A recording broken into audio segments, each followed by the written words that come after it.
Welcome to my playroom. So today we're going to be talking about, should you talk to your kids about calories? And how can you do that without making them obsessed? I'm Dr. Taylor. I talk about healthy relationship with food, and I teach you how to talk to your kids about food. My answer here depends on the age. So for young kids like preschool, I don't think we need to bring up the idea of calories to them. But they may hear that word in school or elsewhere like my kids did and ask questions. And I do think that we can answer those questions in an age-appropriate and factual way without diet culture. And I think we should answer those questions. Like, I don't think it's a topic we should be avoiding if our kids are genuinely curious. So for elementary school kids or teens, I think an age-appropriate explanation is worthwhile simply because they are going to hear this term elsewhere. They might even hear it in class. So a neutral explanation from you, I think, is a great place to start. So here is my formula for talking to kids about nutrition science concepts like calories. Age-appropriate, factual, morally neutral, and no diet culture. 1, 2, 3, 4. So for a young preschooler, here's how I would answer the question, what's a calorie? So I would say something like, calories tell us how much energy food gives our bodies to run and play and be silly. How much energy do you have to jump right now? You think you can jump higher than me? How much energy do you think you have for a dance party? So in this explanation, I'm keeping it simple, factual, and fun. And it's always so amazing to me when we see kids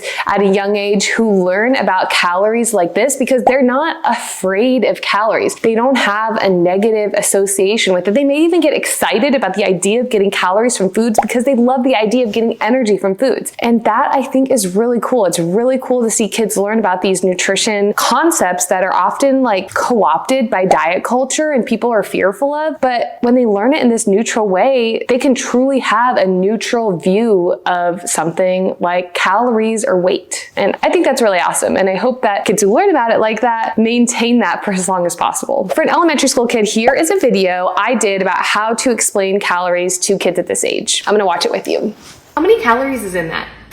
Oh, 100. Did you learn about that in school? No, my snack said the same word on the wrapper. Oh, so you read the label. Yeah. Are those the good or the bad kind of calories? Well, calories aren't good or bad. Do you know what a calorie is? No. It's a way to measure how much energy food gives your body. Just like inches are a way to measure how tall something is. Got it. And you know how scientists figure out how many calories are in a food? No, how do they do it? They burn it. Ooh, can we do that? No. Not at home, maybe someday in science class when you're older. So I'm a scientist, and I can't help but throw in some fun science facts about that, like burning the food. But remember, I think those sorts of facts get kids excited. That and anytime you talk about poop. But when we're talking about burning food, I think we need to always mention that we should never do that without the help of a grown-up. And maybe even some grown-ups should not be doing that. On top of this explanation, you can also add something like, but paying attention to calories isn't something you need to worry about. It's my job to make sure that your body gets everything that it needs. So if they ask about good versus bad calories, here's how I would explain that.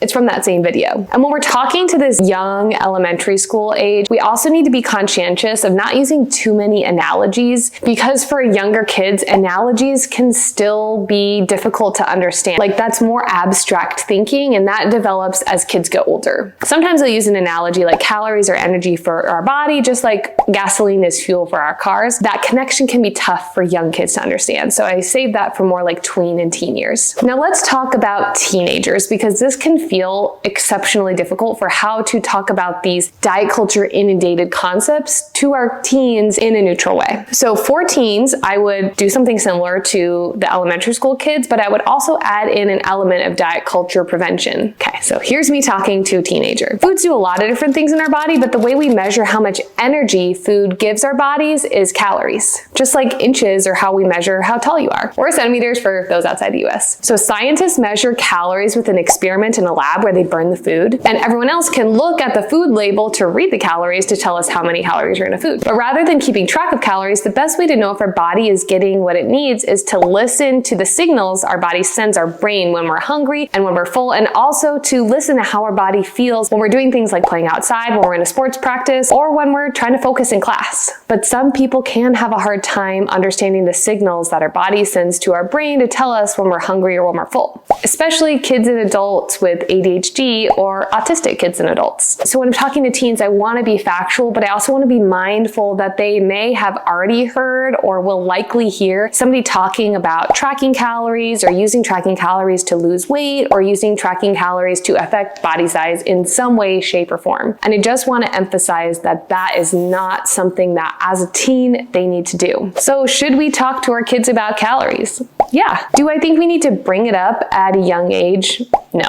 Do I think we need to talk to kids about calories so we can teach them to track and limit their calories? Absolutely not. I think we need to talk to our kids about calories because diet culture has made people obsessed with them. And it's better for them to get a morally neutral explanation from us than to hear not that somewhere else. I think we can teach kids about nutrition science in an age-appropriate way that combats diet culture but also helps them understand their bodies more. And if you're watching this and your fingers are getting ready to type a comment like, don't fat kids need to track their calories so they can lose weight? No, they do not. And if you think that, maybe you should watch my other videos. But if you weren't going to type that or you were going to type a nice comment, that sass was not directed at you. So thanks for watching my video. And let me know in the comments if there's other nutrition topics that you want me to talk about in a video like this. Like, how do we explain something? Like, how do we explain insert topic here to our kids? Thanks for watching.